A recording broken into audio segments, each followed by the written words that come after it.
여러분 안녕하세요. 수능팀의 김정현입니다.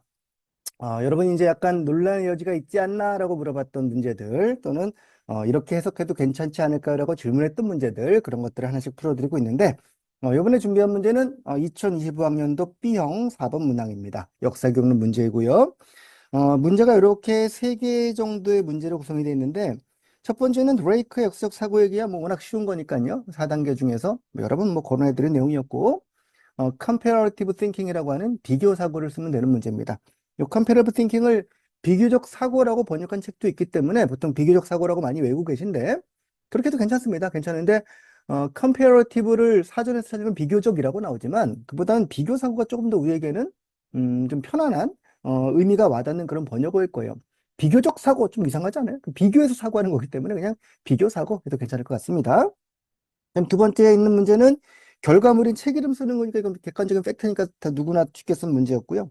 이제 문제 세 번째입니다. 세 번째 이 문제인데요. 지금 여기 보시면은 두 번째 탐구 주제를 가지고 비교하는 수업을 실행할 때 유의점을 쓰라는 거예요. 음. 뭐 다들 쉽게 쓰신 것 같아요. 근데 여러분이 쉽게 쓰신 거에 비해서 제가 볼 때 명확한 답이 아니라는 생각입니다. 두 가지 유의점이 있습니다 해놓고 그거에 더해서 이외에도 하고 하나를 더 얘기했어요, 지금. 문제가 약간 좀 이상하긴 해요. 그래서 왜냐하면 여기다 두 가지 요점이 있다고 해서 하나, 둘 이래야 될 것 같은데 이 두 가지 요점 밑줄을 긋고 이거에 두 가지를 쓰래요. 그래서 다시 말하면 이거에 하나, 둘, 여기에 하나, 둘이 있고 요게 세 번째라는 의미로 문제를 내신 것 같습니다. 그렇죠? 사실 그냥 유의점이 있습니다. 문제 이렇게 내야 맞겠죠. 그러니까 문제를 출제하신 분을 좀 비난하고 싶은 마음은 없습니다만 제대로 내려면 여기 유의점을 두 가지 빼고 먼저 유의점이 있습니다 한 다음에 이게 세 번째가 되려면은 이 유의점의 두 가지가 뭐냐를 써야 될 것 같은데 두 가지 유의점을 두 가지 쓰라는 거니까 문제가 이상해 버렸잖아요. 그렇죠? 그런 것 같습니다. 여튼 좋아요. 여기서 이제 유의점을 총 세 가지를 상정하고 그 중에 하나는 요거 나머지 두 개가 뭐냐라는 그런 문제인 것 같습니다. 여기까지 이해가 됐죠? 근데 여러분이 뭐라 그랬냐? 저는 뭘 제시했냐면 답으로 첫째, 음, 비교 대상을 명확히 하여 공통점과 차이점이 드러나게 해야 된다는 게 하나였고요. 두 번째는 비교의 준거를 명확히 하여 준거가 다르면 달라질 수 있으면 유의해야 된다가 두 번째. 세 번째는 우열을 가리지 말아야 된다인데 이 우열 가리지 말라는 여기에 있기 때문에 나와 있기 때문에 요건 빼고 나머지 두 개를 답으로 쓰는 게 되겠습니다라고 해서 첫 번째 답은 요거, 두 번째 답은 요거라고 제안을 해드렸어요. 음. 근데 여러분들 뭐라고 얘기를 하냐면 저한테 와가지고 저는 이렇게 썼다는 겁니다. 비교 대상을 명확해야 된다는 거 하나. 그 다음에 비교의 증거가 달라지면 결과가 다를 수 있다는 걸 또 하나로 썼다는 거예요. 그래서 제가 볼 때 두 가지는 서로 간에 같은 얘기를 반복하고 있는 거지 두 개의 답이 될 수가 없어요. 자, 아마 여러분이 근거로 제시하고 있는 책이 이 책일 겁니다. 역사교육의 내용과 방법이란 책에 비교학습에 나와 있는 파트예요. 여러분이 아마 제시하고 있는 저한테 와가지고 질문하신 내용은 첫째, 요거 범죄와 좀 명확해야 된다를 첫째로 보시고 두 번째 우열가를 만든다를 두 번째로 보시고 세 번째 다르면 달라질 수 있다를 세 번째로 보신 것 같아요. 그렇죠? 이렇게 세 가지를 보고서 이제 그러니까 말하자면 여러분이 보시기로는 요게 첫째인 거고 그 다음에 요게 둘째인 거고 그 다음에 요게 셋째라는 건데 지금 달라고 보나 뭘로 보나 이건 같은 얘기 아닌가요? 이거부터 여기까지는 하나입니다. 그렇죠? 저는 그래서 뭐라고 책은 어떻게 읽혔냐? 당연하게도 저는 비교학습에 대한 정의가 처음에 나와 있는 거고요. 이게 비교학습에 대한 정의다. 그때 중요한 건 요거다. 요 보라색으로 거는 요게 이 저자가 말씀하고 싶은 비교학습에서 유의점이에요. 대상, 준거 초점 선정이 매우 중요하다는 게 이 저자가 하고 싶은 얘기고 첫 번째는 대상 얘기를 하는 겁니다. 대상. 대상 얘기를 하면서 공통점과 차이점을 추출해라는 걸 얘기하고 있는 것이고요. 두 번째는 범주와 초점 얘기를 하고 있는 거예요. 명확해야 된다. 세 번째는 우열을 가리지 말라라고 얘기하면서 우열을 가리지 말라야 될 이유가 뭐냐?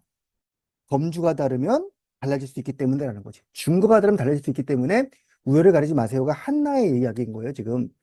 그러니까 우열을 가리지 말라는 얘기나 우열을 가리지 말라는 얘기나 이 얘기나 다른 얘기가 아니에요. 우열을 가리지 말아야 되는데 그 이유는 준거가 다르면 우열은 달라질 수 있기 때문에 라는 것이죠. 그래서 제가 볼 때 비교 학습의 유의점 세 가지는 첫째, 대상을 명확히 할 것, 그리하여 공통점과 차이점을 추출할 것. 둘째, 범주와 초점을 명확히 할 것. 범주 초점이 명확하지 않으면 달라질 수 있다. 명확한 범주 초점이 필요하다. 세 번째, 우열을 가리지 마라. 왜냐면은 준거가 다르면 우열은 달라질 수 있으니까 라는 게 세 번째입니다.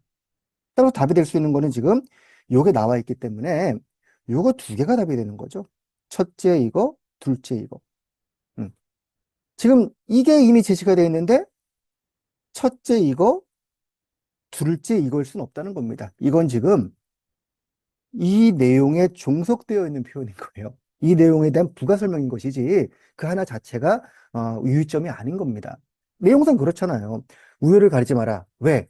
중국어가 다르면 우열이 달라지는데 우열이 어딨냐? 이 얘기인 겁니다, 지금. 이해됩니까? 그래서 첫 번째는 대상을 명확히 설정하여 공통 차이점이 드러나게 할 것. 공통 차이점이 드러나지 않는 대상을 설정하면 위험해진다. 이게 하나고요. 둘째, 범주와 초점을 명확히 해라. 그게 명확하지 않으면 흔들릴 수 있다. 비교 자체가 무의미하다. 세 번째, 준거가 다르면 결과가 다르기 때문에 우열 가리는 건 무의미하다. 이게 세 번째인 겁니다. 그렇게 되어 있는 책이 지금 이 책인 거예요. 이 책을 좀 처음부터 잘못 읽으셔가지고 이거를 첫째, 둘째를 이상하게 좀 외우고 계신 것 같아요. 심지어 이 책 내용을 그대로 외워가지고 그걸 답으로 쓰시고 있는 거죠. 제가 설명한 것처럼 이해를 하셨더라도 답을 쓸 때 좀 이렇게 썼으면 좋겠어요. 이렇게요. 그냥 공통점과 차이점의 범주의 문제를 공통점과 차이점을 밝혀야 한다. 증거가 명확해야 한다. 이렇게 쓰는 게 아니라 이 문제에 즉하여 문제에서 뭐라고 되어 있는지를 표현을 통해서 이렇게 하셔야 됩니다. 무슨 얘기인가 하면 문제에서도 우열을 가리지 말라고 되어 있는 게 아니라 이렇게 되어 있잖아요. 여기 어디 우열을 가리지 말라는 표현이 있습니까? 우열 가리지 말라는 표현이 아니라 일본이 서구국가보다 후진적이었다고 보지 말라라는 거예요. 즉, 이 문제에 나온 이 사례를 가지고 일본이 서구보다 열등하지 않다. 이거야. 죄송합니다. 일본이 서구보다 열등하지 않다라고 했다면 나머지 준거를 명확히 하라는 것도 여기서 준거를 찾으셔야죠. 그 준거를 보상금으로 개인 보상으로 할지 아니면은 사과를 얘기할지 어떻죠? 사죄 이를 얘기할지 이런 준거가 다른 거에 따라서 결과가 다를 수 있다라고 구체적인 사례를 들어서 쓰시는 게 정확한 답이죠. 여러분이 쓰신 답은 말하자면은 그 이론이란 책의 내용이랑 내용과 연관된 책에 나와 있는 그 표현을 쓰신 거지 이 문제에 적용하신 답이 아닌 겁니다. 이 문제에 맞게끔 개인 보상이냐 사죄냐라는 준거에 따라서 달라질 수 있다. 그 다음에 비교 대상을 명확히 하기 위해서 독일과 미국과 일본의 당시 맥락을 파악하여 대상을 명확히 하고 공통점과 차이점을 드러내라. 이렇게 쓰시는 게 좀 더 확실한 답이 된다는 것이죠.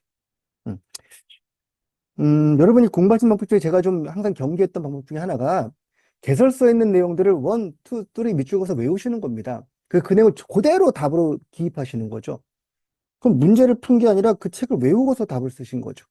그러니까 문제에서 요구하는 것은 그 책에 들어있는 이론들을 여러분이 소화하시고 그거를 문제에 적용하여 답으로 쓸 수 있는가를 묻는 것이지 잘 외우고 있나를 묻는 게 아니라는 겁니다.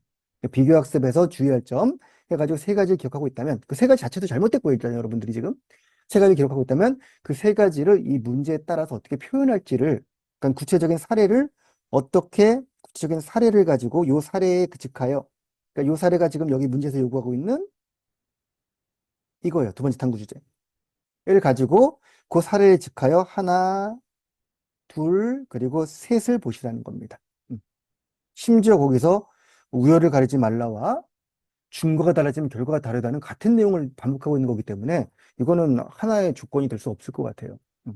제가 이렇게 설명을 하는 게 이제 여러분들의 점수를 대다수 분들의 점수를 깎아먹는 꼴이 될 거기 때문에 좀 조심스러운 측면이 없지 않아요. 하지만 그럼에도 불구하고 명확한 읽기는 필요하다는 생각입니다.